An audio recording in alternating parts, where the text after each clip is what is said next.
Hi friends, இன்றைக்கி பார்த்தீங்கன்னா வீட்டில் இந்த மாதிரி பனானா ரொம்ப பழமாகி இருந்துச்சு. இதை வேஸ்ட் பண்ணாமல் என்னடா பண்ணலாம் அப்படின்னு யோசிச்சுட்டு இருக்கும் போது பனானா பணியாரம் பண்ணிடலாம் அப்படின்னு சொல்லிட்டு பிளான் பண்ணேன்.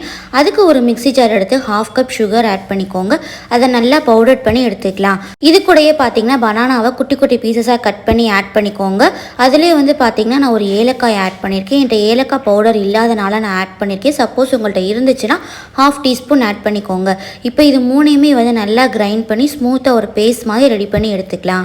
கிரைண்ட் பண்ணி வச்சுருக்க பேஸ்ட்டை ஒரு மிக்சிங் பவுலுக்கு ட்ரான்ஸ்ஃபர் பண்ணிக்கோங்க. அது கூடயே பார்த்தீங்கன்னா 1 கப் அளவுக்கு மைதா மாவு ஆட் பண்ணிக்கோங்க.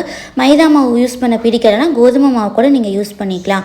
இது ரெண்டையுமே இப்போ நல்லா மிக்ஸ் பண்ணிக்கலாம். நான் 1/2 டீஸ்பூன் பேக்கிங் சோடா ஆட் பண்ண மறந்துட்டேன். அதனால் இப்போ ஆட் பண்ணி அதையுமே நல்லா சேர்த்து மிக்ஸ் பண்ணிக்கிட்டேன். தண்ணி சேர்க்காமல் நம்ம நல்லா மிக்ஸ் பண்ணிக்கலாம். நம்ம மிக்ஸ் பண்ணும்போது பார்த்திங்கன்னா இந்த அளவுக்கு கட்டியாக இருக்கணும். அப்போ தான் கரெக்டான கன்சிஸ்டன்சி. இப்போது ஒரு பேனில் ஆயில் ஆட் பண்ணி அது நல்லா ஹீட் ஆனது நம்ம குட்டி குட்டி பால்ஸ் மாதிரி ஆட் பண்ணி ஃப்ரை பண்ணி எடுத்தோம்னா ரொம்ப டேஸ்ட்டான பனானா பணியாரம் ரெடி ஆயிரும்.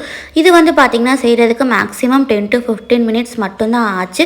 டேஸ்ட்டுமே பார்த்திங்கன்னா சூப்பராக இருந்துச்சு, சாஃப்டாக இருந்துச்சு. நீங்களும் இதை கண்டிப்பாக ட்ரை பண்ணி பாருங்கள். ட்ரை பண்ணிவிட்டு எப்படி இருந்துச்சு அப்படின்றத கமெண்ட் பண்ணுங்கள். இந்த வீடியோ உங்களுக்கு பிடிச்சிருந்துச்சுன்னா மறக்காமல் சப்ஸ்கிரைப் பண்ணி சப்போர்ட் பண்ணுங்கள்.